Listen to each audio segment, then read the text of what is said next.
Bonjour, nous sommes le 8 novembre 2024. 8 novembre 2024. La météo, bon, fait des siennes à certains moments. Bon, c'est normal, c'est la période. Hier, nous avons eu du brouillard. Et bon, le brouillard commence à, je veux dire, s'installer. Je veux dire, durant quelques jours. Je veux dire, bon, on se retrouve avec parfois des jeux. La semaine passée déjà, il faisait un petit peu sombre dans la région, mais dans d'autres régions, il faisait éclairé. Bon, aussi bizarre que ça puisse paraître, bon, je veux dire, il suffit de changer quelques kilomètres pour avoir de la lumière. Bon, mais hier en soirée, nous avions voilà, de la brume. Et la brume, parfois, s'invite toute une journée. Et donc on a à notre vision, à notre champ de vision, voilà, un espace brumeux et consistant de brouillard. Et bon, le brouillard n'est pas intense, c'est pas ça. Si en soirée il l'est un peu plus, mais c'est pas qu'on ne voit pas, c'est pas des bancs de brouillard où on ne voit plus à 10 mètres. Bon, on peut encore percevoir les choses à plus de 200, 300 mètres, mais c'est un brouillard, une brume, je veux dire, qui n'est pas fort dense, voilà, mais qui est présente. Et donc le champ de vision, je veux dire, à plus de 400-500 mètres, bon, je veux dire, il n'est pas garanti, comme on dit. Alors ici, je vais faire une vidéo qui va concerner donc une fonction trigonométrique qui est la fonction qu'on retrouve dans les ondes. Allez, les ondes. Alors, les ondes de deux choses l'une, on peut les étudier avec un sinus ou un cosinus. Alors, je rappelle que pour parler d'onde, il faut parler d'espace-temps. Voilà, c'est une onde tridimensionnelle. Alors, je rappelle que l'espace, c'est à 3 dimensions. Le temps, c'est une dimension. Bon, maintenant, est-ce qu'on a que ça dans l'espace? Bon, on pourrait, j'ai bien dit, on pourrait, bon, créer des autres dimensions qui n'ont rien à voir avec celle-là, qui sont les dimensions, on va dire, des dimensions paramétriques. Dimensions paramétriques. Alors, qu'est-ce que j'entends par dimension paramétrique? C'est par exemple des dimensions thermodynamiques. Alors, les dimensions thermodynamiques, vous savez très bien que c'est pression, volume, température, PVT. Voilà. Alors, si vous faites de la thermochimie, les dimensions thermochimiques viendront s'associer à la pression, volume, température, avec les lois qui en découlent, bien sûr, qui sont derrière, les lois de Le Chatelier, etc. Eh bien, vous avez le nombre de moles aussi. Le nombre de moles, voilà, la masse, etc. Voilà. Et donc, on pourrait définir dans cet espace 3D, voilà, des dimensions. Voilà. Alors, je vous rappelle que ces paramètres sont de plusieurs ordres. Alors, thermodynamique, on comprend qu'il y a des forces, des énergies qui interviennent, et forcément, je pourrais prendre le point de vue énergétique, une dimension énergétique séparément. Alors, voir les énergies qui sont dans l'espace-temps, on en a plusieurs. Énergie cinétique, toutes les énergies possibles, énergie nucléaire, énergie thermique, énergie cinétique, énergie mécanique, etc., etc. Alors, sachez que, justement, quand vous voyez un signal d'onde en sinus ou en cosinus, on aura de l'énergie et on aura bien sûr des forces associées. Des forces associées. Donc, on a dimension énergétique avec les dimensions de toutes les forces que l'on a. Donc, il existe toute une panoplie de forces dans l'espace-temps, et il existe toute une panoplie d'énergie dans l'espace-temps. Voilà, et si maintenant, si vous voulez particulariser certaines choses, vous avez une dimension qui est de type paramétrique, voilà, qui fait référence à la pression, volume, température. Et si vous êtes en thermochimie, pression, volume, température, nombre de moles, la masse, voilà, et bien sûr les enthalpies, les entropies, tout ce qui s'ensuit. Entropie, l'enthalpie, ici aussi, vous avez l'entropie, l'enthalpie. Bon, donc vous voyez que l'espace-temps, ici, ben, il possède des paramètres. Et moi j'appelle ça des dimensions qui ont des dimensions paramétriques. Ce sont des dimensions paramétriques.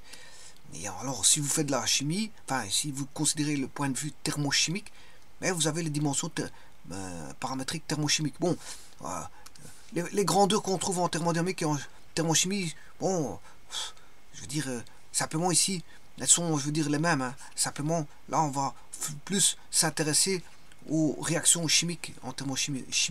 Voilà, réactions chimiques. On va plus s'intéresser à ça en thermochimie. Alors que la thermodynamique, bon, c'est associé à tout et n'importe quoi. Voilà, vous allez prendre une pompe, voilà, une pompe ou je veux dire, un système froid ou un système chaud. Un four, c'est de la thermodynamique. Un frigo, c'est de la thermodynamique. Voilà, un moteur à explosion, c'est de la thermodynamique. Voilà, et à quel moment on appelle ça thermochimique, mais c'est quand il y a des réactions chimiques qui sont en jeu. Voilà. Alors, c'est ça la différence. Sinon, on va retrouver d'un côté la pression, de l'autre côté la pression, le volume d'un côté, le volume de l'autre côté, etc. Bon, voilà, simplement, il y en a, il fait plus référence aux réactions chimiques. Alors, là, on a dans cet espace-temps, comme je l'ai dit, la dimension énergétique, la dimension des forces qui interagissent dans le système, voilà, espace-temps, et voilà, et ainsi de suite. On pourrait définir, voilà, des dimensions qui formatent l'espace-temps. Quand je dis format, c'est-à-dire ce sont tous les paramètres vivants qui font la vie de l'espace-temps, qui font les événements de l'espace-temps, qui font que on a un temps puisqu'on a des événements dans cet espace-temps. Les événements surviennent au travers, bien sûr, de réalisation, voilà,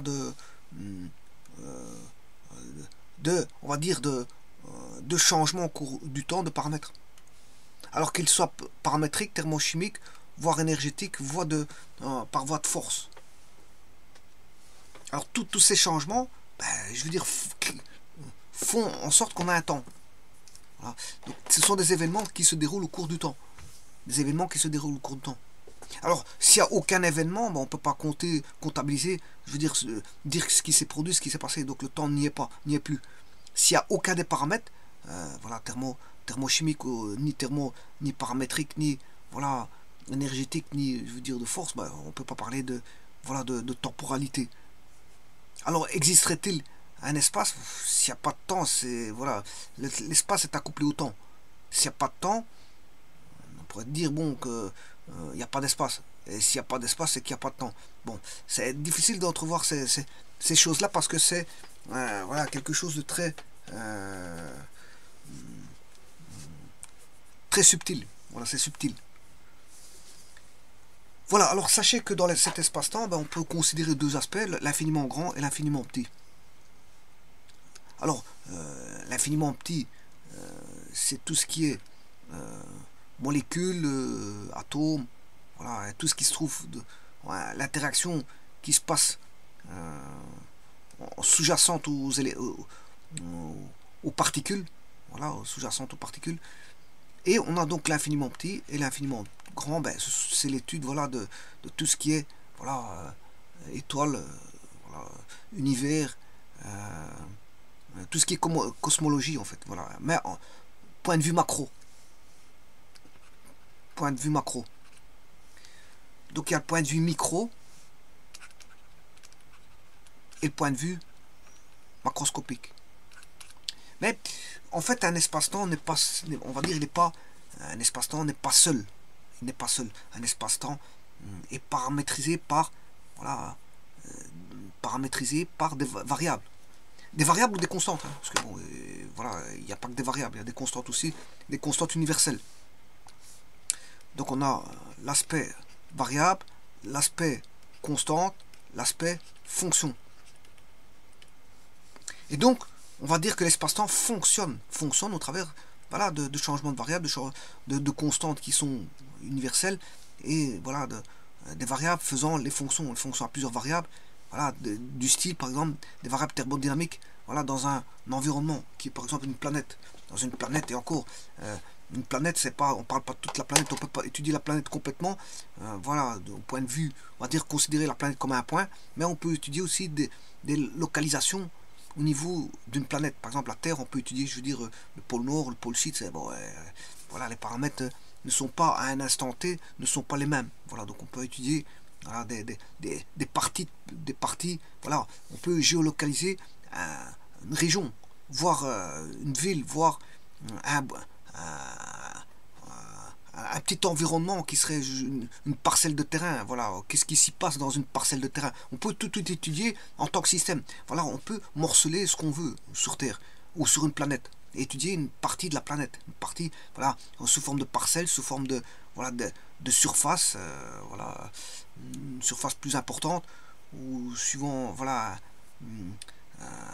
un pôle d'une planète, voilà, pôle nord, pôle sud, on peut étudier vers l'équateur, on peut étudier où on veut, se géolocaliser un endroit, étudier cet endroit, qu'est-ce qui s'y passe. Par exemple, il y a l'endroit, je veux dire, sur Terre, on retrouve plusieurs environnements, qu'on appelle des environnements, des écosystèmes. Voilà, il y a différents écosystèmes sur Terre. Bon, un écosystème n'est pas l'autre. Peut-être certains seront semblants, mais les paramètres, si vous géolocalisez, je veux dire, un écosystème, et que vous en étudiez ces paramètres, ben les paramètres sont bien spécifiques. Mais attention, il y a aussi les constantes universelles qui peuvent, je veux dire, qui peuvent, on va dire, par exemple, si je prends la gravitation sur Terre n'est pas constante, elle est variable à certains endroits. 9,80, bon, elle n'est pas variable à grande échelle, mais bon, elle peut varier, voilà, on va dire au centième d'un endroit à l'autre. Bon, je veux dire, c'est quand même, ça change. Si on met ça dans des fonctions et qu'on étudie certaines choses, ben, ça peut jouer, je veux dire, cette notion peut jouer dans les calculs. Parce qu'on est qu'au centième, hein, on n'est pas au milliardième ou voilà, on est qu'au centième. Donc bon, c'est quand même, je veux dire, c'est pas, on peut pas dire que le centième c'est quelque chose qui est très très fin. Voilà, donc effectivement, quand on a deux écosystèmes que la gravitation change de, voilà, ben, ça peut changer beaucoup de paramètres, je veux dire, dans les calculs. Voilà, donc c'est pour vous dire que un espace-temps fonctionne avec des variables, des constantes, des fonctions, etc. Alors, fonctions multivariées, parce qu'il y a multiparamétré, donc multiparamètres, qui dit multiparamètres, dit, voilà, fonction à multiparamètres, voilà, puisqu'on a plusieurs paramètres. Voilà, on peut avoir une fonction U, fonction de W, enfin, je peux écrire une fonction U qui est U est fonction de W, T, on va U, V, W, T, etc. Ou alors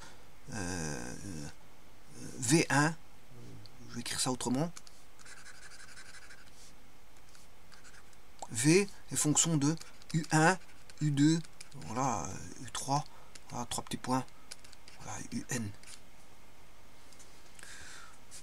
On peut avoir de multiples variables. D'ailleurs ici, vous voyez que la pression est fonction, voilà, des paramètres thermodynamiques.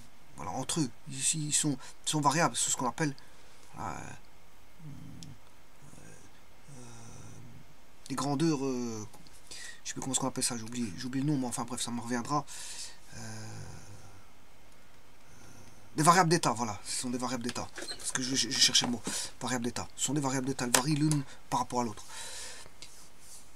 Donc il y a des lois entre pression, volume et température, volume, pression, température, température, pression, volume. Voilà, il existe des lois toutes faites qui relient ces variables. Voilà, alors maintenant, pour revenir à cette étude dans l'espace-temps, on peut avoir des ondes mécaniques. Bon, il existe toutes sortes d'ondes, hein, je vous le dis tout de suite. Voilà, il existe des ondes mécaniques, des ondes électroniques, des ondes lumineuses, des ondes sonores. Voilà, les ondes, c'est pas ce qui manque. Hein. Bon, c'est aussi, je veux dire, mais le problème, c'est que dans les ondes mécaniques, ben, on va retrouver, par exemple, le pendule simple. Voilà, pendule simple dans les ondes. Alors, je parlais d'ondes harmoniques. Les ondes harmoniques, ben, on aura une fonction justement qui est de type sinusoïdale, voire cosinusoïdale. Alors, on aura un sinus ou un cosinus. Donc le pendule simple, c'est mécanique. C'est pas électronique. Voilà, c'est mécanique. Alors on peut avoir le pendule simple, on peut avoir... Je vous rappelle que ici, attention que c'est rigide, hein, ici. Alors on y attache une masse ici. Et là, c'est un fil rigide.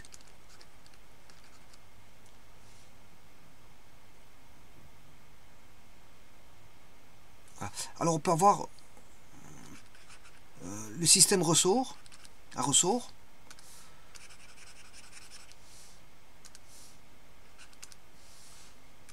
Qui est une onde élastique. Voilà, ça c'est une onde élastique.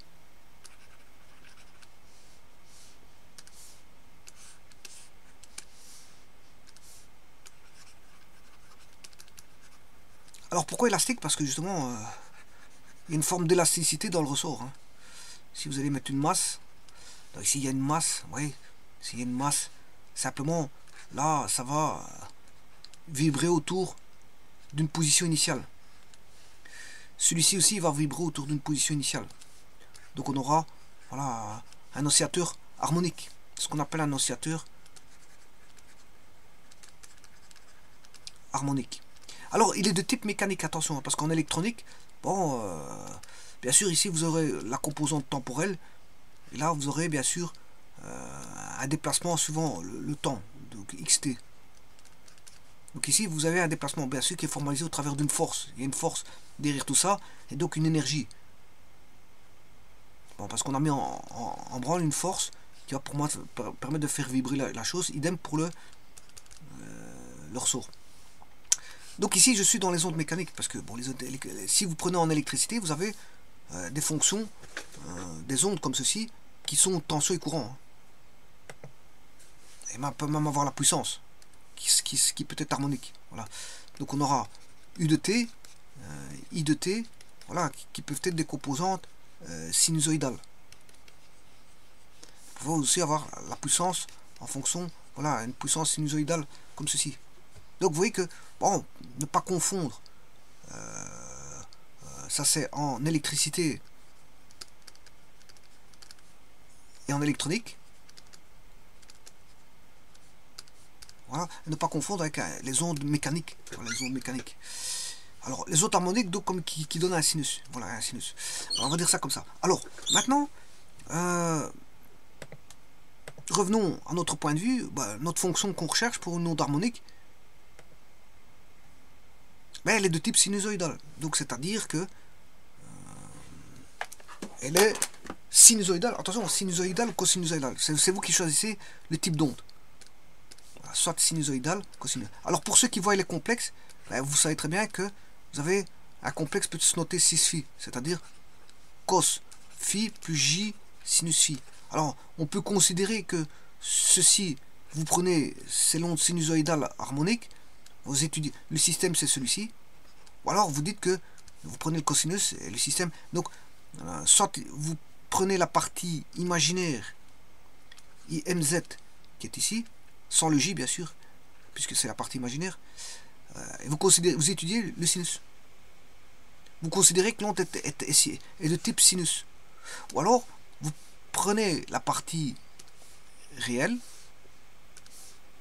de Z, et vous dites que l'onde est de type cosinusoïdal. Voilà. Mais entre les deux, il n'y a pas de grande différence, parce qu'elle est juste décalée. Il y a un décalage de pi demi, tout simplement. Pi demi radian. Ou de 90 degrés, si vous voulez. Parce que vous savez très bien que vous savez très bien que 2 ans sinus alpha vaut cos pi demi moins alpha. Cos alpha vaut sinus pi demi moins alpha. C'est ce qu'on appelle les angles complémentaires. Donc, qu'on travaille en sinus ou cosinus, bon, c'est la différence entre les deux, c'est qu'il y a un décalage de pi demi, tout simplement. Mais l'onde, vous pouvez la considérer soit en cosinus ou en sinus. Bon, alors moi, ici, je vais considérer que l'onde ici est un sinus. Bon, l'étude sera similaire en cosinus, hein, je vous le dis tout de suite. Hein. L'étude sera, si vous faites l'étude en sinus, ben, l'étude en cosinus, elle sera similaire. Alors, dans certains ouvrages, l'onde est considérée comme étant un cosinus, et dans d'autres ouvrages, c'est un sinus. Bon, moi ici, je vais considérer que l'onde, c'est un sinus, donc c'est une partie réelle, enfin, c'est une partie, si c'est considéré comme un complexe, on va considérer ça comme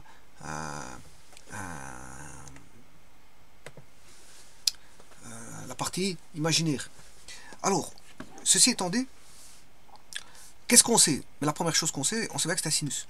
Bon, donc l'onde, alors je rappelle que c'est une onde, je vais considérer ça comme une onde mécanique. Hein. Donc en fait, on aura un point de repos. Par rapport à ce point de repos, on va mettre en branle un signal, voilà, et obtenir une onde qui va être de type sinusoïdal. Donc c'est un sinus ici. Donc je rappelle que sinus de 0, ça fait 0. Donc elle démarre en 0. Alors, si j'écris sinus x, voilà, donc j'ai l'élongation qui va. Alors l'élongation c'est le signal. Hein, l'élongation c'est le signal. Alors je peux le démarrer en 0. Je peux dire si x est plus grand ou égal à 0, alors là j'ai sinus x. Voilà. Je peux dire ça. Bon, elle démarre là. Bon, elle s'arrêtera quelque part. C'est pas quelque chose. Bon, généralement les ondes c'est pas infini. Hein. Qu'est-ce qui est infini? Personne ne sait ce que c'est infini. Durée infinie, personne ne sait ce que c'est. Donc à un moment donné ça va s'arrêter. Bon, c'est quand on arrête l'oscillateur. Voilà. Alors je vous rappelle qu'un pendule, par exemple, un pendule rigide, enfin le fil est rigide dans le pendule, ben, il faut l'entretenir. C'est pour ça qu'on dit oscillateur entretenu. Parce que si vous ne l'entretenez pas, qu'est-ce qui va se passer? Il va y avoir les forces de frottement dans l'air, voilà, qui va faire en sorte que voilà, ça va finir par... ça va osciller, oui, mais ça va finir par s'amortir. C'est ce qui se passe avec des amortisseurs. On essaie d'amortir le choc avec un amortisseur. Alors je rappelle ça, l'amortisseur et autour vous avez des ressorts. Le ressort, voilà, par exemple, j'entends par amortisseur le McPherson. McPherson permettent justement de réduire le choc le plus rapidement possible, sans créer trop de d'oscillation. Donc là, voilà. Et alors bon, on aura aussi dans les systèmes de régulation automatisés, bah, on aura tout, voilà, cette composante à gérer, voilà, d'amortissement, etc., etc. Donc voilà, là on va essayer de gérer ça le mieux que l'on peut, je veux dire pour amortir par exemple, amortir. Voilà. Et ça, bon, on le fait pour avoir un bon signal. Voilà, on va manipuler ce qu'on appelle voilà des traitements mathématiques de proportionnel intégral dérivé. Ou si vous voulez, vous avez des systèmes PI, proportionnel intégral, proportionnel dérivé, et ainsi de suite. Voilà, on peut faire beaucoup de choses. Hein, voilà. Et donc, on essaie d'amortir dans les systèmes, voilà, asservis, on essaie d'amortir, bon, comme on le veut, comme on le souhaite par rapport, bien sûr, au système, par rapport au système. Hein. On répond, on essaie de donner au système une certaine forme de réponse voulue par l'utilisateur, en fonction de ce qu'il observe. Voilà, donc ici, moi je ne veux pas voir ça, bien sûr, parce que ça s'amortit, mais c'est pour vous dire qu'un pendule, ben, si vous prenez une horloge, si vous vous la rechargez pas en tournant mécaniquement l'horloge,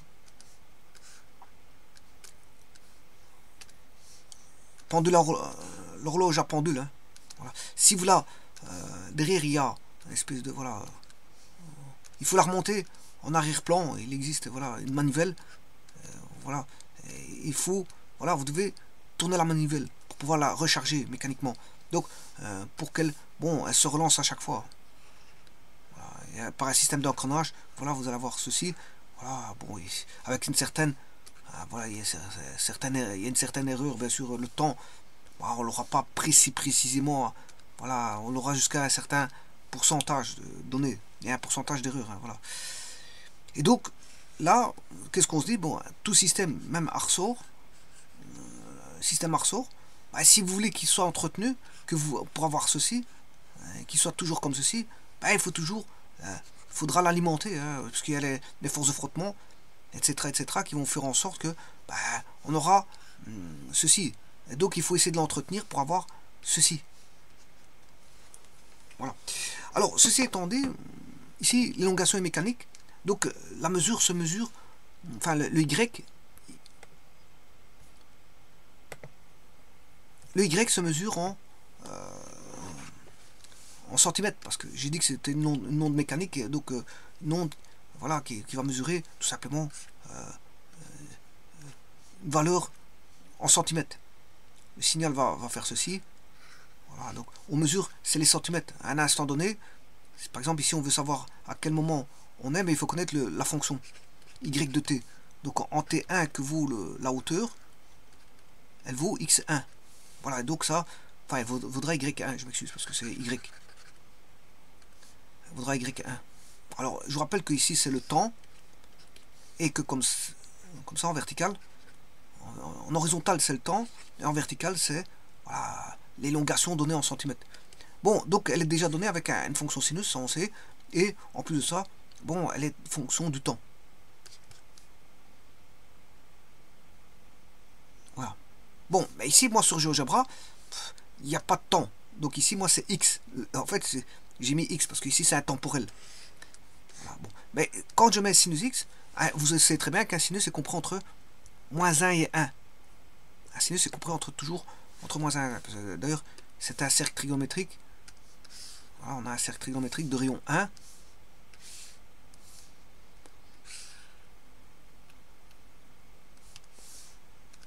Alors ici, vous avez plus 1 en sinus, moins 1 en sinus. Et le 0, il est là. Donc l'axe des Y, c'est le sinus. Et l'axe des X, c'est le cosinus. C'est l'axe des cosinus. Mais le cosinus est compris aussi entre plus 1, 0 et moins 1. Alors, suivant un arc donné, vous faites la projection pour avoir le cosinus.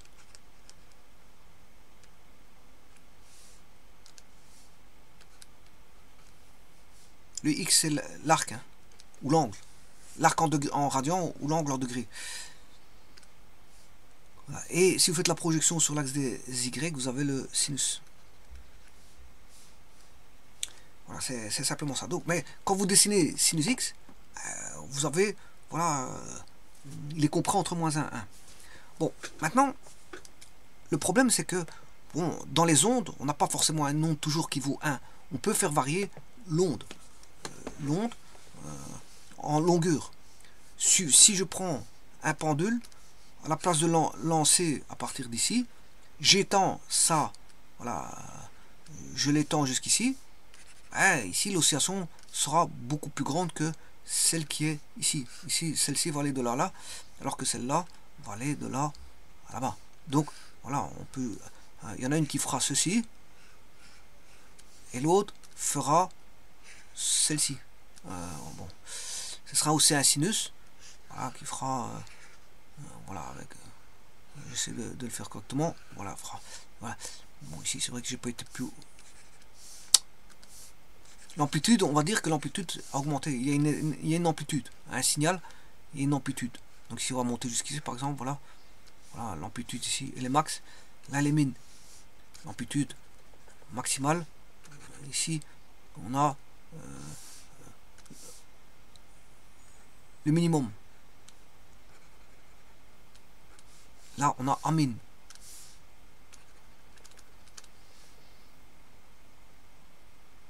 Alors, par exemple, ici, si je prends le signal ici, l'amplitude elle est donnée par, je vais mettre un curseur, là que je vais appeler grand A pour l'amplitude, qui va aller de moins 5 à 5, par incrément. Voilà. Donc, si j'écris le signal A fois G,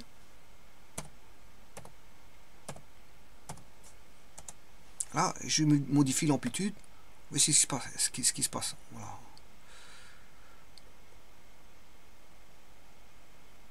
Alors, si A est négatif, il y a une inversion du sinus. Hein. On a moins sinus. On a moins sinus. Voilà. Donc, ça, c'est l'amplitude. L'amplitude, c'est l'élongation qui je veux dire, vous pouvez la ramener plus loin. Voilà.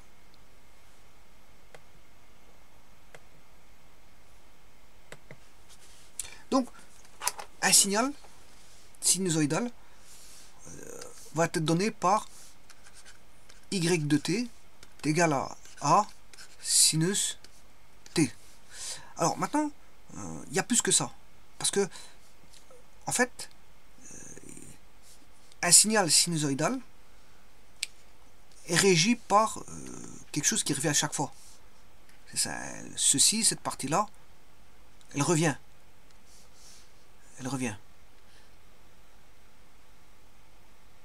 Voilà, elle revient à chaque fois. Et quand elle revient à chaque fois, voilà, le temps pour lequel elle revient à chaque fois, c'est ce qu'on appelle la période. Alors je rappelle que la période, c'est... voilà. Alors à partir de là, on peut définir l'inverse de la période, qui est la fréquence.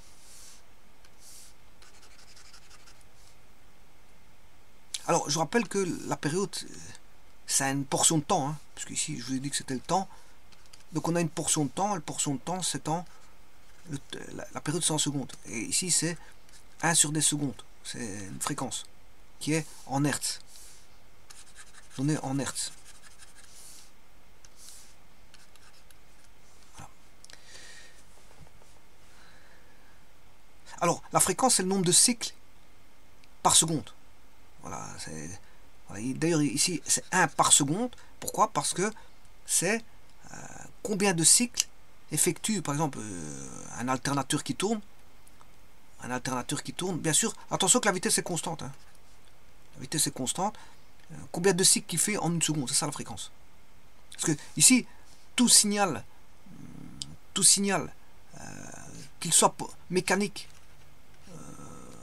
par exemple un pendule simple ou un ressort, peut être vu comme, je veux dire, un système tournant. Hein. Voilà, un système tournant. Il peut être vu comme un système tournant parce que c'est chaque fois la même chose. Là. Ça revient à chaque fois au même endroit. Et ici, c'est pareil.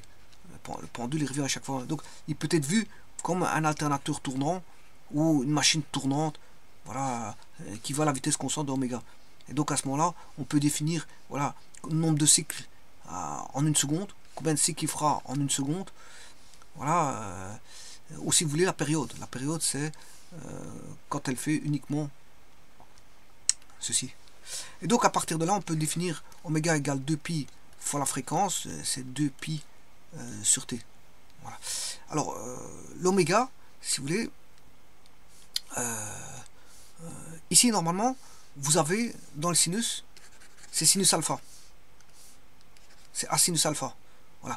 Mais alpha, c'est sinus oméga t. Sinus oméga t. A sinus oméga t. Alors, on peut avoir... maintenant, il y a une question de repère. On n'est pas obligé de commencer à l'origine. Alors, si on commence par l'origine, on a ce qu'on appelle un déphasage. Si on commence par l'origine, on a un déphasage. Y de t est égal à A sinus oméga t. Et le déphasage, je peux l'appeler phi. Donc, il ne va pas commencer en 0, si vous voulez. Voilà, mais ça, je verrai dans un petit instant. Voilà. Voilà. Et maintenant, ce que je peux faire, c'est je peux faire un décalage, voilà, par rapport à un axe d'oscillation. Plus, on va mettre oméga t plus phi, plus, on va mettre un axe, plus axe oscillation. Voilà, je peux mettre un axe d'oscillation qui n'est pas l'axe des x. Voilà, à la place de tourner, de le faire tourner comme ça, je peux mettre un axe d'oscillation ici et le faire tourner là-bas.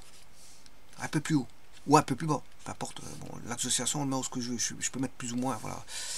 Alors, pour comprendre ça maintenant, donc ça c'est une onde. Alors, ce qui veut dire que maintenant je vais le cadrer au niveau mathématique. Donc ça c'est au niveau physique. Vous voyez qu'elle est, voilà, vous avez une pulsation oméga, c'est voilà 2pi fois la fréquence c'est 1 sur t, voilà. Le déphasage, c'est bon, c'est un décalage par rapport voilà, au signal. Enfin, on peut, attention que les déphasages, on peut avoir deux signaux. Hein.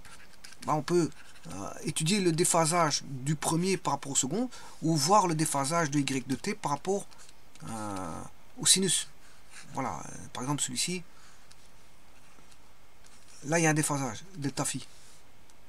Ou alors j'étudie deux signaux, et je regarde les deux signaux, voilà le déphasage aussi. Hein. Voilà. Les électroniciens font beaucoup ça, l'étude de déphasage. Dans, dans les systèmes harmoniques, dans les systèmes harmoniques où il y a des sinus et cosinus, c'est-à-dire, je pense aux signaux avec, voilà, qui sont alimentés en alternatif. Alors l'alternatif, bon, provient d'une centrale généralement. Bon, je parle de centrale avec un alternateur.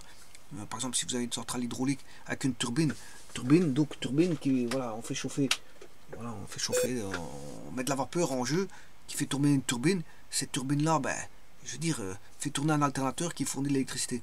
Voilà, et cette électricité, je veux dire, en triphasé, voilà, triphasé, voilà, sinusoïdal. Et donc, on fournit aux habitations le monophasé sinusoïdal. Donc, ils ont du sinusoïdal, ils ont un signal harmonique tout fait au niveau du secteur électrique. Il est harmonique. Bon, maintenant, si vous faites des montages électroniques avec des condensateurs, des résistances, des self, qui sont des bobinages, des petites bobines, voilà, et donc vous mettez en relation ça par des circuits, je veux dire, divers et variés, c'est-à-dire par accouplement, soit accouplement série ou parallèle, peu importe, ben, vous allez avoir, je veux dire, différents signaux qui peuvent jaillir de là, et donc on peut avoir deux tensions, vous allez voir le déphasage entre deux tensions. Attention qu'ici en électricité, Y1, Y2, ce seront des tensions, hein, ou des courants. Vous pouvez étudier, voilà, U1 de T et U2 de T. Voilà. Et regardez que le déphasage entre deux tensions. Ben, si ici je suis en mécanique, je prends une onde mécanique, donc ici, ça va se mesurer en centimètres. Alors, vous voyez ici, une onde, comment elle peut être prise en compte. Elle peut être prise en compte de cette manière-là. A sinus oméga t plus phi plus voilà, une oscillation si vous voulez monter. Voilà. Et c'est ce que je veux faire ici, mais du point de vue mathématique. C'est-à-dire que cette onde, je vais la transformer en un pur signal mathématique et faire son étude. Alors, je vais l'écrire comment? Ben, ici, il n'y aura plus de temporalité, parce que bon, je suis purement en mathématiques. J'aurai A sinus. Ici, je vais mettre BX. Alors, le A, je peux même le mettre petit a. ABX plus C plus D. Voilà. Et ça, voilà comment elle signale. Alors, avant toute chose, je vais effacer ceci. Et je vais représenter ceci. Alors, comment je vais le faire? Alors, sachez qu'il y a plusieurs choses à prendre en compte ici. Tout d'abord, la fonction étudiée ici, c'est une fonction sinus. Je parle de la fonction sinus. Alors, je vous rappelle les fonctions. Si vous faites f de x, si vous prenez f de x, vous pouvez faire f de x plus k, f de x moins k, f de k fois x, f de x divisé par k. Voilà. Ça, c'est quand on manipule les x. Quand on manipule les y, c'est f de x plus k, f de x moins k, f de k fois f de x sur k. Voilà. Alors ça, vous montez vers le haut, la fonction monte vers le haut, celle-ci elle descend vers le bas, si k est positif bien sûr. Hein. Donc là, c'est simplement une translation vers le haut, celui-ci une translation vers le bas, celui-ci c'est une démultiplication de f par k, donc on fait fois k, les y, voilà, celui-ci on fait les y divisé par k, tout simplement. Voilà. Par contre ici, c'est les x, c'est une translation vers la gauche. Attention que c'est plus, ça devient vers la gauche. Translation vers la gauche, translation vers la droite. Là, on divise les x par k, et là, on multiplie le k par x. Vous voyez que c'est tout le contraire. Quand vous faites plus, vous faites moins. Quand vous faites moins, vous faites plus. Et quand vous faites fois, vous faites diviser. Voilà. Et quand vous faites diviser, vous faites fois. C'est tout le contraire. Voilà. Donc là, grâce à ça, on peut voir ce qui se passe ici. Avec y a sinus bx plus c plus d. Alors,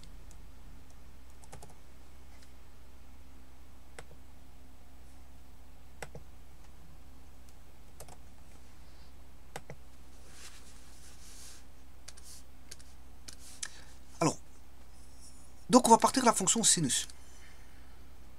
Qu'est-ce qu'on peut faire à la fonction sinus? Le x, je peux multiplier par b. En fait, là, on a divisé les x par b. On a divisé les x par b. Voilà. Donc, je vais faire cette première transformation. Je prends la fonction sinus. Voilà, je vais chercher un curseur que j'appelle b. Je l'appelle b, attention, non pas a. Voilà. Alors, je vais multiplier f bx. Voilà. Sinus 1x. Alors là, bon, ça ne bouge pas. Mais si je mets 2, vous voyez que la période va diminuer. Si j'augmente le b, on manipule la période. C'est la période qui bouge. C'est normal parce qu'on divise par b. Voilà, on divise par b. Donc on divise par b, voilà. Et donc quand on est au-delà de 1, voilà. Quand on est entre 0 et 1, ici la période est beaucoup plus grande. C'est normal parce qu'on fait, par exemple, si je prends un dixième, bon, ici c'est moins un dixième, enfin bref. Si je prends un dixième, un dixième c'est multiplié par 10. Hein. Divisé par un dixième, c'est multiplié par 10. C'est pour ça que la période, elle devient beaucoup plus grande que la précédente. Alors la précédente, c'est la première. C'est celle-ci, sinus x. L'autre, la première, elle est là, et sinus bx, vous voyez qu'elle est démultipliée. Pourquoi? Parce que je divise par un dixième, c'est multiplié par 10. Voilà, ceci étant dit, vous voyez qu'est-ce que c'est que ce fameux b.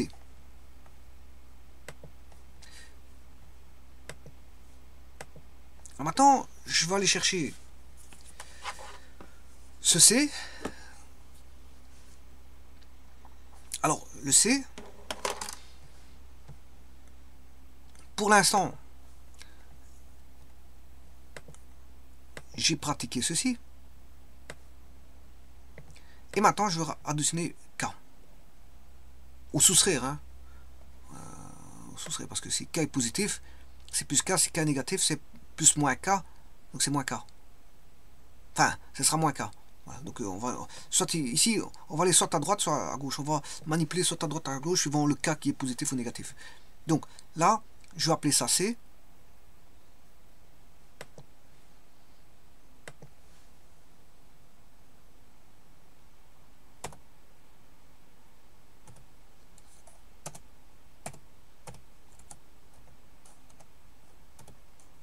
Ah ouais, j'ai pas le curseur. Il faut que j'aille chercher le curseur.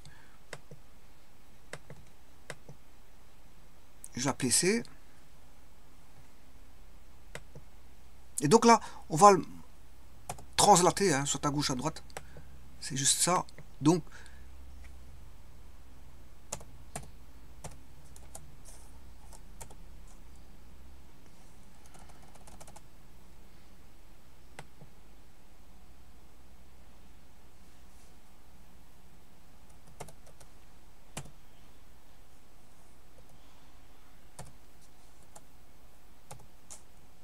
voilà. Alors maintenant, on va manipuler le C.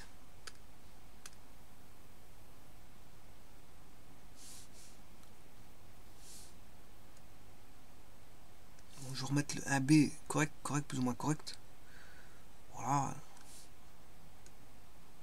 Et vous voyez que c'est une translation. Soit à droite, soit à gauche.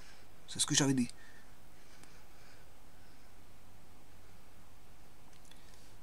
Bon, ceci étant dit, maintenant, ce qui vient ensuite, donc tout ce qui est manipulation en X est fait. Maintenant, je vais faire les manipulations en Y. Là, je multiplie par A. Bon, vous savez très bien que on va agrandir le signal. Hein. Là, parce qu'on va multiplier tout simplement. On va multiplier par K. Donc, on est dans ce cas de figure. Ici, K fois X. Voilà, on va multiplier par les K. Alors, on les divisera si K est compris entre 0 et 1. Parce que multiplier par un dixième, c'est comme si on divisait par 10. Hein. Donc, en fait, on va avoir quelque part les deux cas de figure ici. Bien qu'on fasse fois K, parce que si vous êtes entre 0 et 1 K, ça donne une fraction, multiplié par une fraction, ça revient à diviser. Donc vous allez avoir Y divisé par K. Voilà. Donc là, le signal va augmenter, c'est ce qu'on appelle l'amplitude.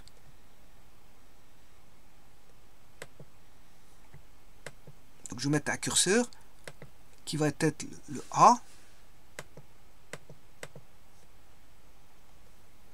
Voilà. Et je vais rechercher A fois H.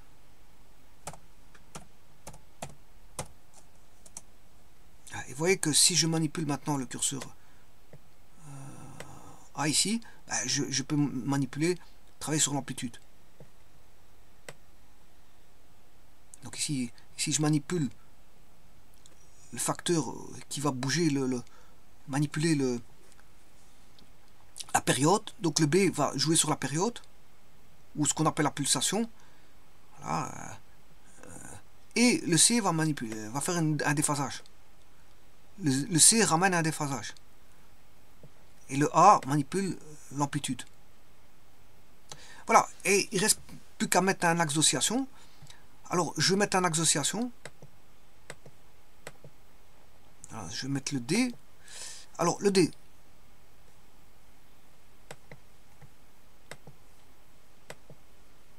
Le D, eh bien, c'est le cas de figure ici.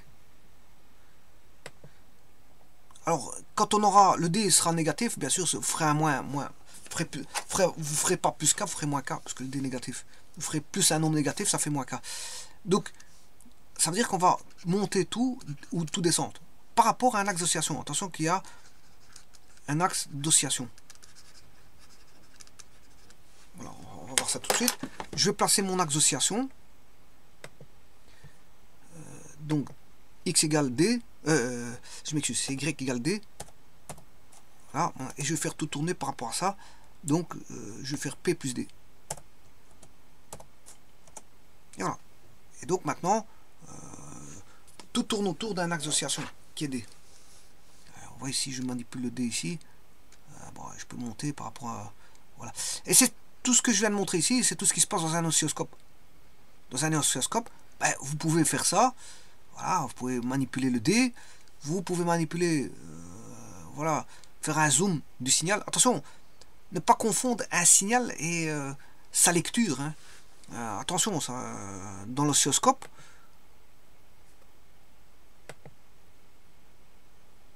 petit instant, hein, je vais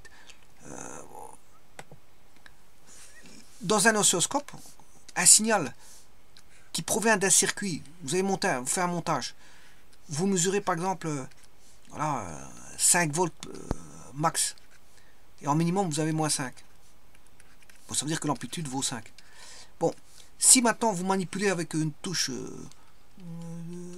de l'appareil de mesure qui est l'oscilloscope, qui permet de voir le signal et mesurer, faire des prises de mesure, au travers justement du signal harmonique qui est ici, ou d'autres signaux, hein, parce qu'on peut avoir des signaux triangulaires voilà, qui ne sont pas forcément harmoniques hein, dans le signal. Dans l'oscilloscope, on peut avoir des signaux triangulaires, ça c'est pas harmonique, parce que c'est pas sinusoïdal.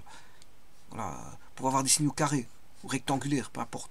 Voilà, on peut avoir différents types de signaux. On peut avoir même des signaux un peu de toutes sortes. Voilà, des sons, on peut avoir des sons, on peut avoir toutes sortes. Toutes sortes. Alors, ici, si vous manipulez ce signal-là, il pourra être plus grand ou plus petit parce que vous avez fait un zoom. Ça n'a plus rien à voir. Vous avez fait un zoom. Voilà. Donc, vous avez les divisions de votre oscilloscope. Là, vous avez fait un zoom, ça n'a rien à voir. Vous aurez toujours plus 5 volts. Vous avez changé le nombre de volts par division. Mais la tension est toujours la même. Vous aurez toujours plus 5 volts, moins 5 volts. Parce que qu'est-ce qui fournit plus 5, moins 5 c'est voilà, la caractéristique du système. C'est-à-dire, si vous avez mis des résistances, condensateurs, etc. Ensemble, ou je sais pas ce que vous avez mis comme montage électronique. Si vous fournissez en bout de course, par exemple ici, vous avez de l'alternative 5 volts. Ici en bout de course, vous mettez votre branche ici c'est la masse. Voilà, ici vous avez un circuit avec une tension U de T qui est sinusoïdale. Voilà, ici si vous mettez des condensateurs, un condensateur, résistance, etc. Si vous ne faites que mettre des résistances, hein, ne faites que mettre des résistances, voilà. Si vous avez 5 volts ici, à l'oscilloscope vous aurez vos 5 volts. Hein. Si vous faites un zoom, vous changez le calibre, nombre de volts par division, je veux dire, vous avez toujours vos 5 volts. Simplement, la lecture sera, vous allez zoomer ou dézoomer. Mais généralement, dans un oscilloscope, on zoome pour bien voir. On fait des zooms pour bien voir. Donc on change d'échelle pour bien voir les choses. Mais l'oscilloscope ne change rien du tout. Hein. C'est simplement, il fait un zoom. Parce que ce qui peut changer, c'est un signal, c'est le circuit. C'est par rapport au circuit. Si vous mettez une résistance variable ici, c'est normal que vous avez modifié la tension ici. C'est le circuit qui modifie la tension, c'est pas l'oscilloscope. L'oscilloscope, vous changez les paramètres de l'oscilloscope pour mieux voir la lecture d'entrée, ce qui est sorti du signal, enfin, du circuit électrique ou du circuit électronique. Voilà, vous avez un système avec voilà, composé de résistance, condensateur, etc. Ça vous donne une tension bien définie, mais cette tension bien définie, vous allez la répertorier sur un écran qui est un écran d'oscilloscope. C'est qu'une lecture. Hein. L'oscilloscope, c'est voilà, un appareil de mesure qui fait des lectures. Voilà, des lectures, des prises de mesure. Il fait qu'une lecture voilà, de mesure, électrique ou électronique. Voilà, et donc si vous faites un zoom, ça n'a rien à voir. Le zoom n'a rien à voir. Vous n'avez pas diminué le signal ni augmenté. Il sera toujours de 5 volts. C'est simplement le calibre qui a changé. Le calibre voilà, de l'oscilloscope. Et donc, dans un oscilloscope, c'est ce que vous faites ici. Vous manipulez, ouais, vous pouvez changer l'axe d'oscillation. Mais attention que ça aussi, vous pouvez le faire avec un circuit électronique. Hein. Vous pouvez changer l'axe d'oscillation ici avec un circuit électronique. Par exemple, en mettant une composante moyenne, une composante continue. Vous additionnez une composante continue voilà, dans le circuit électrique ou électronique. Mais tout ce que je peux vous dire, c'est qu'on pourra voilà, manipuler l'amplitude, voilà,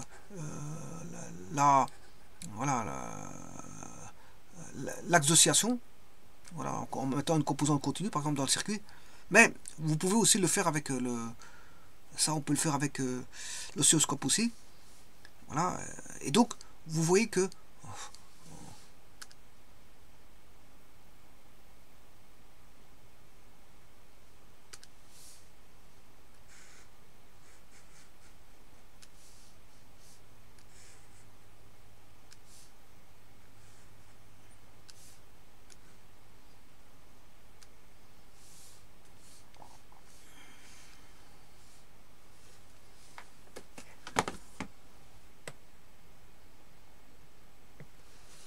voilà, donc vous voyez qu'on peut manipuler le ABCD à notre guise. Donc le A, ça va être l'amplitude. Alors si maintenant je retire les différents signaux, H,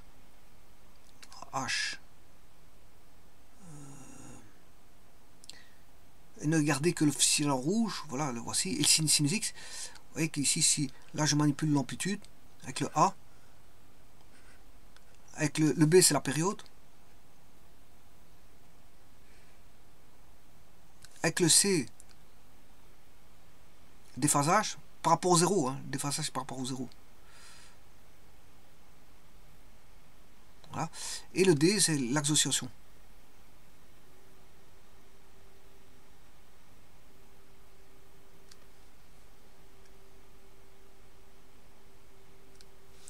Voilà.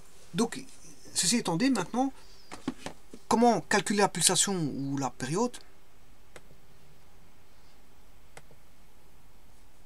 Avec ça,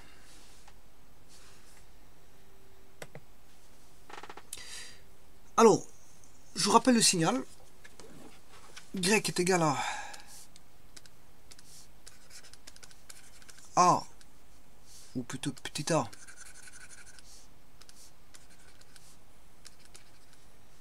sinus bx plus c plus d. Alors, l'amplitude, vous savez très bien c'est quoi. L'amplitude, c'est le A. Bon, ça, il n'y a rien à dire. L'amplitude, c'est le A. Alors, l'axe d'oscillation,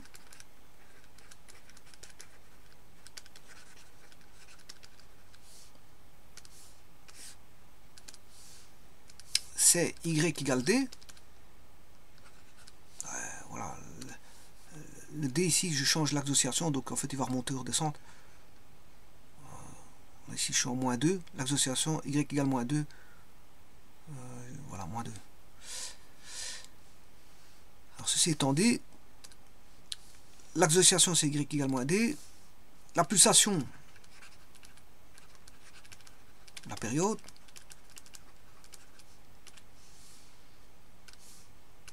alors comment calculer ça? Supposons que sinus x, je pars de sinus x, hein, on était parti de sinus x, la fonction usuelle sinus x, on va dire ça comme ça, on part de la fonction sinus x, et on confronte par rapport à, voilà, à cette fonction qui est complète, avec tous les changements possibles en suivant x ou suivant y. Alors, si on a sinus x, la période de sinus x c'est 2π. Mais je vous ai dit qu'ici, bx c'était quoi? On divisait le signal par b. Voilà. Si je fais fois k fois x, je divise le signal par k. Donc ce qui veut dire que ce fameux 2π, cette période, ben, elle va être divisée par b. Tout simplement parce qu'on a k fois x, comme la période vaut 2π, ben, la période t vaudra 2π sur b. Tout simplement. Donc voilà que vaut la période. La période, elle vaut 2π sur b. Ça, c'est l'axe d'oscillation, et ça, c'est l'amplitude. Bon. Alors maintenant, que signifie le C? Ben, le C, c'est le déphasage. Alors, voyons voir le déphasage.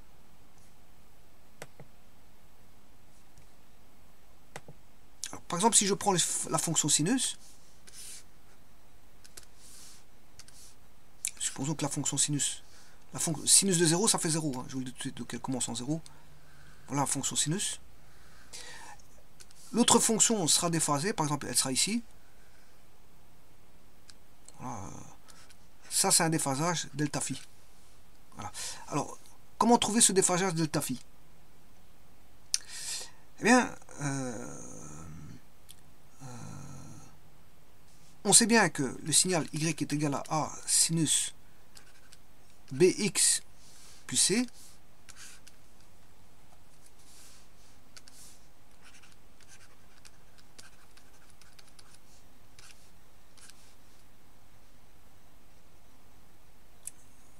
Plus d, mais d c'est l'axe d'oscillation. Hein.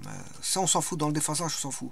Le déphasage ne fera référence qu'à ceci. Ni à ceci, ni à ceci. Donc ça, on n'en tient pas compte. C'est de ci. Déphasage, c'est par rapport à bx plus c. Alors, le véritable signal, au départ, je vous ai dit que c'était sinus x. Alors, on a créé bx plus c. Donc, le déphasage vaudra bx plus c égale 0, bx égale moins c, x égale moins c sur b. Voilà que vaut le déphasage. Ça, c'est le déphasage qui est delta phi.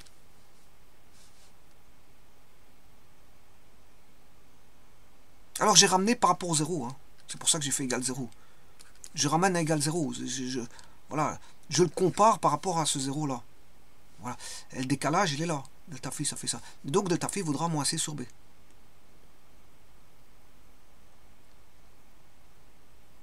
Donc, je compare toujours par rapport à ce 0 ici, hein, le déphasage ici. Bon, c'est un monosignal, hein, il n'y a pas deux signaux. Voilà, enfin, il y a deux signaux en vérité parce qu'il y a la fonction sinus x. Et je compare toujours par rapport à la fonction sinus x. Voilà, j'ai pas de signal où j'ai deux tensions, où U1, U2, ils sont complètement différents l'un de l'autre. Bon, c'est pas tout à fait la même chose ici. Voilà. Là, il faut que je les ramène tous les deux vers 0 et puis je fasse la soustraction. Mais ici, c'est pas la même chose. Je compare par rapport à sinus x. Et sinus x passe par 0, donc je comparer par rapport à 0. Voilà. Donc, ce qui veut dire qu'ici, le déphasage, il vaudra moins c sur b.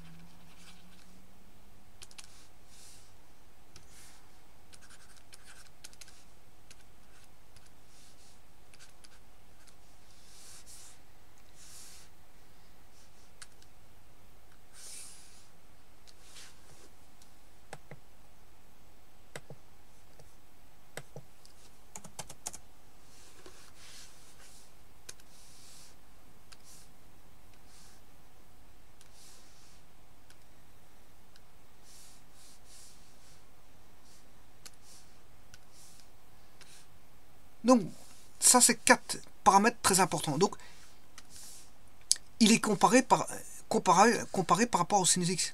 Il est comparé par rapport à la fonction sinus x. Donc ici, vous avez A, l'amplitude, l'axociation, voilà, la pulsation, la période, et le déphasage. Maintenant, ce que vous pouvez encore faire avec ça, ben, vous pouvez placer le delta phi. Voilà. Ça, c'est le dernier point que vous pouvez faire. Vous placez le delta phi. Attention que c'est par rapport à l'axociation. Hein. Là, vous allez placer. Donc ça, c'est par rapport à l'axe d'oscillation. C'est pas l'axe des X, hein, c'est l'axe d'oscillation. Je vais le faire dans un petit instant. L'axe d'oscillation.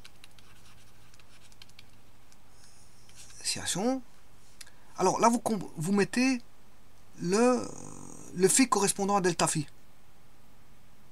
Donc vous allez avoir delta phi. Sachant que vous avez une période, voilà, c'est 2 pi, ben on va diviser en 4 parties. Pour avoir une valeur ici, une valeur là, bien sûr une troisième valeur qui est celle-ci, et une quatrième qui est celle-ci.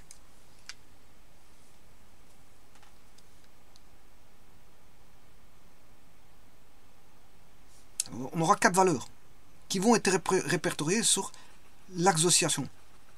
Ça, vous pouvez faire aussi. Bon, je vais le faire tout de suite.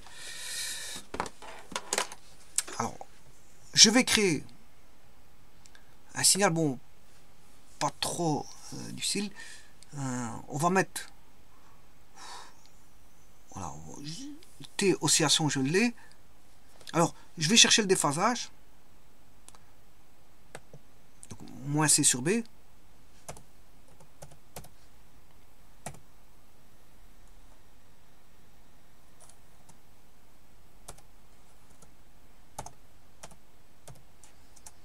Voilà, moins 0,85. Donc je vais chercher ce point moins 0,85, virgule 0. Voilà, c'est pas là que vous devez le placer. Vous ne pouvez pas le placer là. C'est sur l'axe d'oscillation. C'est sur l'axe d'oscillation. Alors, sur l'axe d'oscillation, soit vous mettez une verticale, ou alors vous allez chercher tout simplement pour moins 0,85 sa valeur. C'est-à-dire vous tapez ici la fonction c'est R.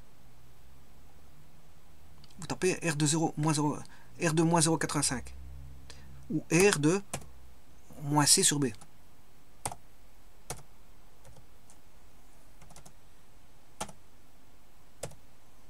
Virgule.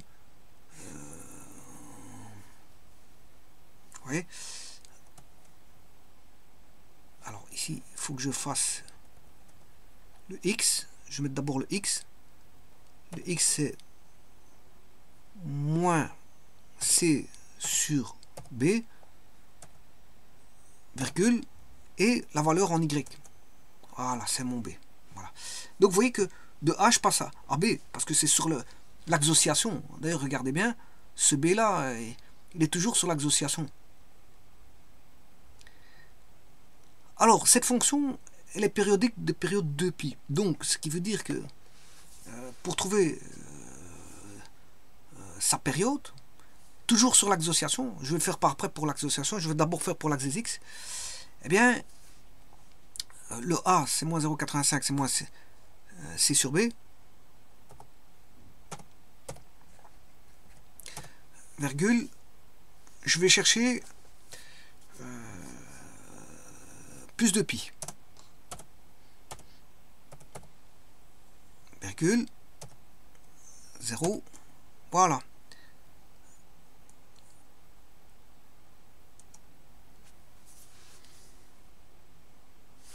Alors, est-ce que ça c'est la période? Non, c'est pas la période. Parce que la période, elle valait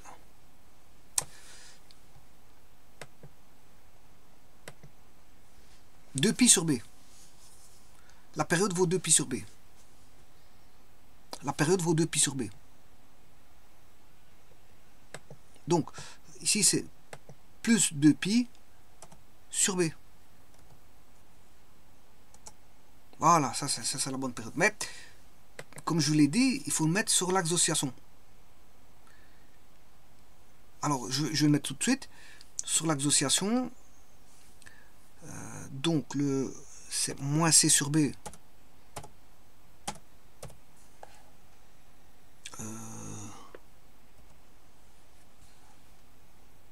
Plus 2pi sur B, virgule, R de moins C sur B, plus 2pi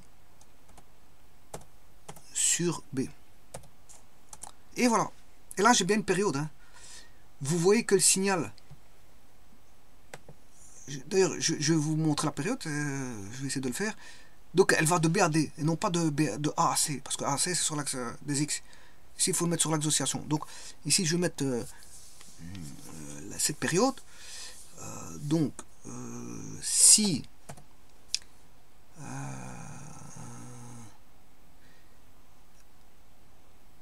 X.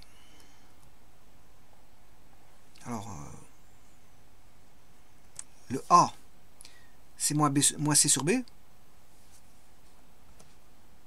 C sur B plus petit ou égal X plus petit ou égal à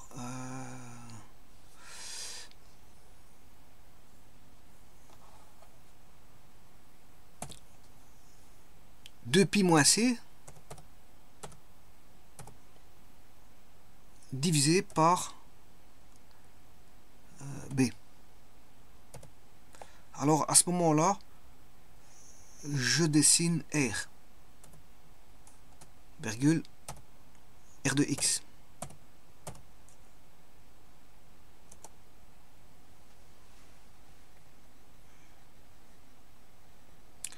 Alors SX. Alors, je vais retirer l'autre signal.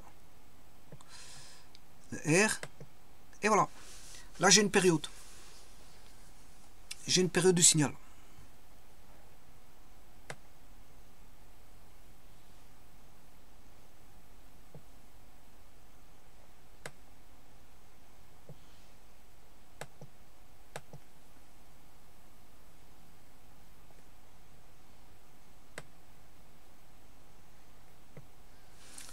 Alors comparativement, je peux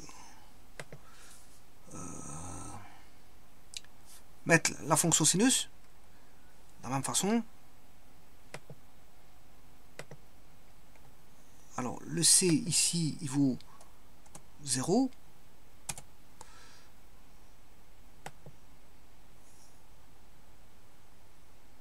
Alors ici c'est même, il n'y a pas de B. Hein.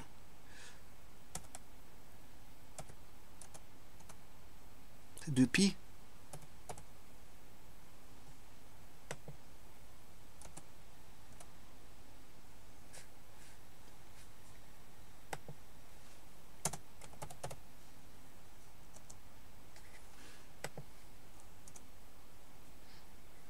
Voilà.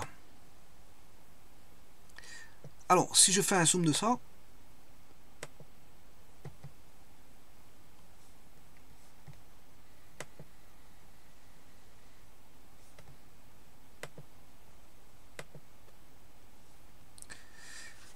le déphasage, je peux l'avoir avec x égale 0, enfin y, je m'excuse, y égale 0,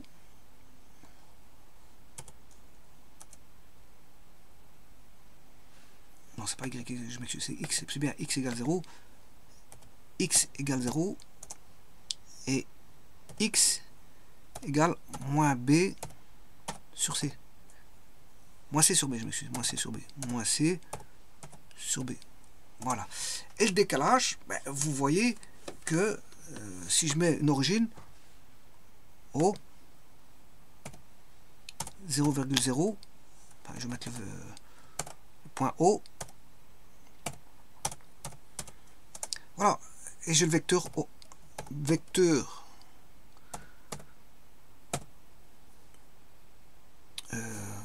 OA.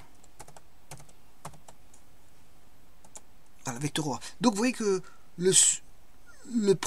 si je considère le signal de référence qui est le signal sinusoïdal démarrant à l'origine, c'est ma référence, donc je compare par rapport à lui. C'est par rapport à lui que je compare. Donc le signal en orange, lui, il est en arrière par rapport au signal. L'orange est en arrière par rapport au signal gris, parce que mon signal de référence de départ, c'est le gris. C'est par rapport à lui que je vais comparer. Donc le gris est en avance sur l'orange, et donc si le gris est en avance sur l'orange est en retard sur le gris. Donc le gris est en avance sur l'orange, et l'orange est en retard sur le gris. Et le gris est en avance sur l'orange. Donc, qui est en retard, qui est en avance? Si vous prenez votre bus, voilà, et que vous attendez votre bus, si, voilà, votre bus est en retard, vous êtes plus en avance que le bus, qui est lui en retard. Mais le bus est en retard par rapport à vous, et vous êtes en avance par rapport au bus. C'est comme ça. Voilà, vous êtes en avance, donc vous pouvez prendre votre bus sans le rater. Voilà. Donc, si vous êtes en avance par rapport au bus, c'est que le bus est en retard par rapport à vous. Voilà. On va dire ça comme ça.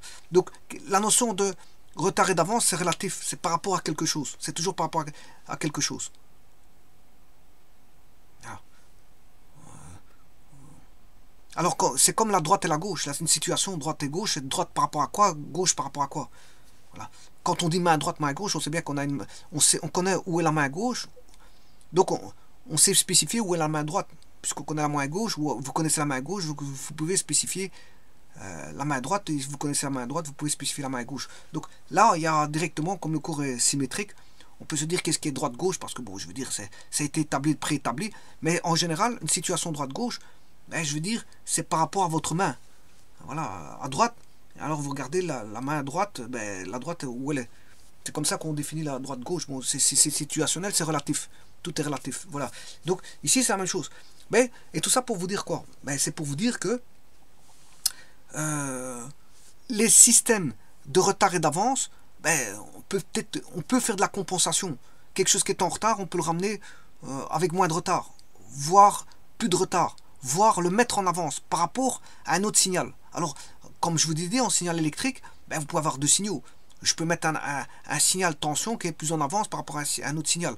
Ou je peux mettre l'autre signal plus en avance. Et donc on peut jouer, on peut faire des compensations, voilà, soit par régulation, c'est-à-dire on peut faire des réglages au travers, voilà, de condensateurs, comment on appelle ça, de résistance ou de self, voilà, c'est des composants électroniques. Vous allez faire des réglages de telle manière à je veux dire, à aborder le signal pour qu'il soit plus en avance que l'autre ou plus en retard. Alors maintenant, ça devient des corrections quand on est obligé de le faire dans un système électronique. C'est parce que système électronique, s'il y a trop d'avance ou trop de retard, ça cause des désagréments. Donc à ce moment, il faut corriger ces désagréments. Ça devient désagrément. Qui dit désagrément? Un désagrément, on corrige. Quand on tombe malade, on doit se soigner. On doit se soigner quand on tombe malade. Ici, je veux dire, quand un système, vous avez une mauvaise image, il faut corriger l'image, elle est mauvaise. Vous avez un mauvais son, il faut corriger le son. Donc les corrections, c'est obligatoire. Vous devez obliger. Alors, on ramène pas un signal en avance ou en retard, je veux dire, par une quelconque des manières. Non, on le fait par un artifice, je veux dire, de contrôle. Voilà, c'est de contrôler justement tout ça. C'est de pouvoir contrôler ça. C'est de contrôler quand des agréments de retard ou d'avance interviennent, de les corriger de manière à ce qu'il y a un retard, on a besoin d'une avance, c'est voilà, de modifier le signal pour essayer de rattraper l'un par rapport à l'autre. Voilà, et donc on peut avoir toujours des décalages de signaux. Par exemple, si on a besoin de deux signaux qui sont en phase, alors en phase, je vais vous montrer tout de suite comment ça va. La phase, s'ils sont en phase, alors s'ils sont décalés, ils peuvent être décalés de pi demi, voilà, moins pi demi. Mais ici en phase, c'est ceci. Donc il faudrait que je mette un C qui vaut 0. Voyez ici, avec le C, je peux manipuler le C de telle manière à le ramener vers la gauche ou vers la droite. Alors maintenant, je manipule le signal orange. Alors j'aurais pu manipuler le signal en gris. Mais non, ici je manipule le signal orange. Là, ici, je ramène 0, il est en phase. Là, il est en phase avec l'autre signal, avec le signal gris. Ils sont en phase. Bon, maintenant, ici, ouais, c'est que j'ai pas bien mis 0. Voilà, là, il a. Ouais, bon, difficile de l'avoir. 0,3 moins 0,2. Voilà. Oh, chaque fois, il bouge. Voilà. Là, il est en phase. Correctement en phase. Les deux signaux sont en phase. Ils sont en phase. Alors, maintenant, ça, il est déphasé. N'oubliez pas qu'il y a un moins C sur B. Hein. Quand vous augmentez le C, il déphase vers la... Voilà, donc il va vers la gauche, donc en fait il déphase, c'est-à-dire qu'il va avoir un retard par rapport au gris. Maintenant, pour avoir une avance, je mets un C négatif. Un C négatif. Comme on a moins C sur B, le C étant négatif, tout devient positif. Moins, ça fait plus. B étant positif, donc il n'y a pas de problème. B étant positif, il n'y a pas de problème. Donc là, je mets en avance. Mais attention, ça dépend aussi du B. Si le B est négatif, B est négatif, bon, le B, il va jouer sur la période, je vous rappelle. Hein. La période, c'est 2π sur B, je vous rappelle. 2π sur B. Donc là, je modifie la période. Voilà. Là, la période devient beaucoup plus grande. On va jouer avec le C, je vais retourner, tirer par ici. Le B, je vais le mettre négatif. Bon, on va regarder après ça.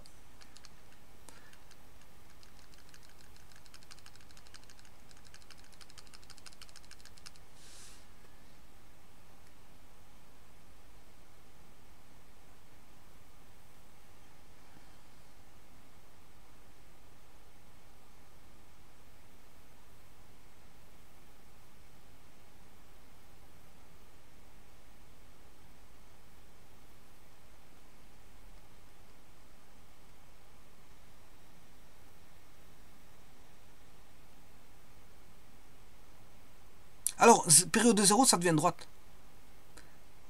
Voilà, période de 0, ça devient droite.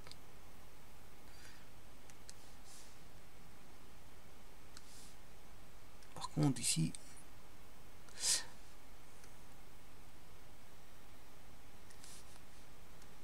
B négatif, il ne prend pas.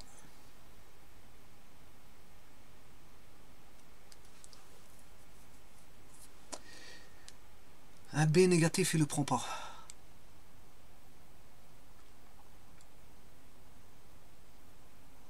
C'est vrai qu'une période, c'est positif. Hein. Une période, c'est positif.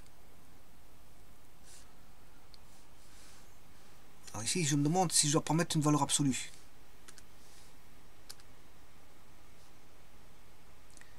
Je me demande ici si je dois pas mettre une valeur absolue. 2π sur B, parce que, à mon avis, ici, une période, c'est positif. C'est positif. Parce que si vous considérez une période comme étant un temps, bon, c'est toujours positif. On n'a pas de temps négatif.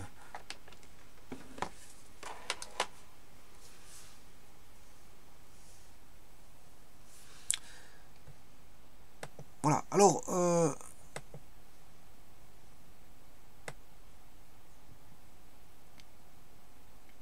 voyez qu'il ne met plus rien quand le B est négatif. Voilà. Donc le B, il doit être considéré, bon, je veux dire, en valeur absolue pour avoir une période. Voilà. Une période positive. On doit avoir une période positive. Alors, le C, comme on a dit, ça va donner le déphasage. Le B, il va donner, va influencer sur la période. Oui, un petit instant.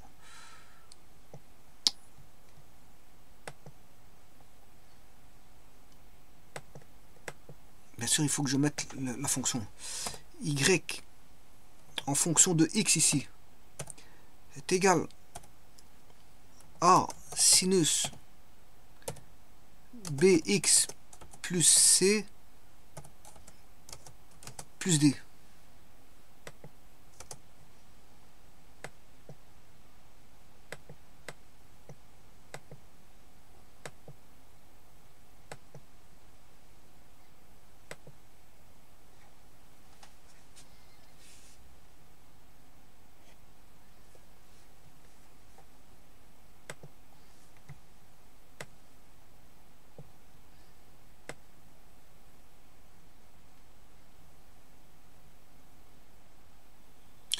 Alors ici je vais changer un petit truc. Bon, le B.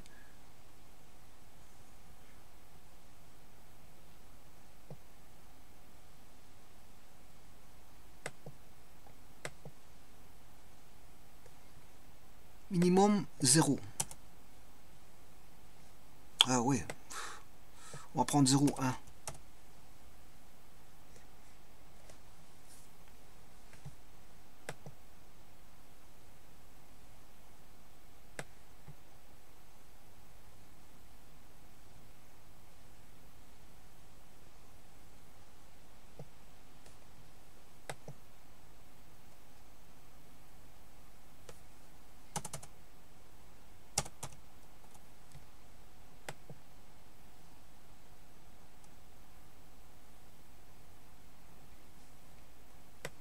Il ne veut pas changer le pas.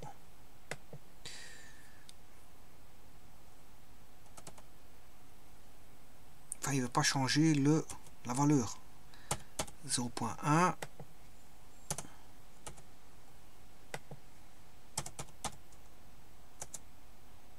Voilà, il a tout changé. De toute façon, est-ce que j'ai toujours un signal?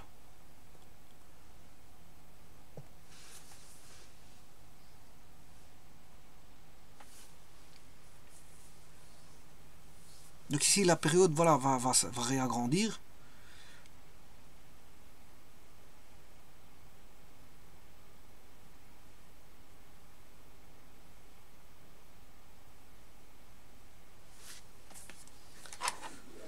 Et en plus de ça, il a une influence sur le déphasage. Je vous rappelle que c'est moins C sur B. C'est pour ça que parfois il déphase aussi. Parfois il déphase aussi. Le B, regardez qu'ici, bon, il joue sur la période, et un tout petit peu sur le déphasage, mais à un moment donné, regardez que le point B, il va changer de lieu. Voilà, voilà, le point B, il déphase. Hein. Voilà. Le B, il influe aussi sur le déphasage. Hein. Sachant que le plus gros du déphasage, c'est donné par C. Et on va le voir ça tout de suite. Maintenant, je vais mettre le B et le C. L'influence des deux.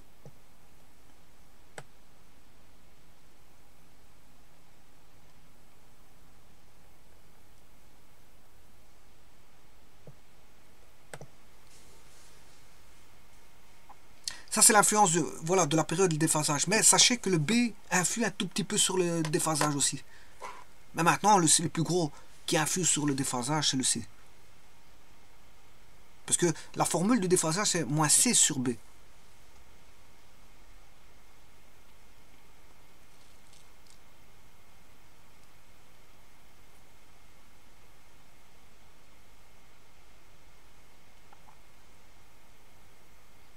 Alors maintenant, je vais mettre l'influence de l'association.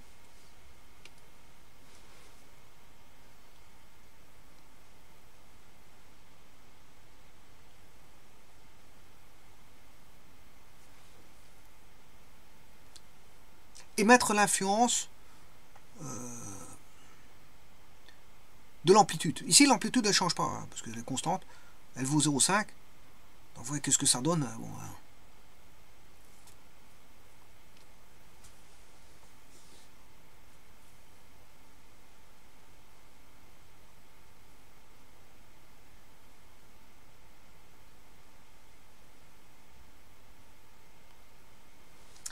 Voilà, et donc maintenant l'amplitude.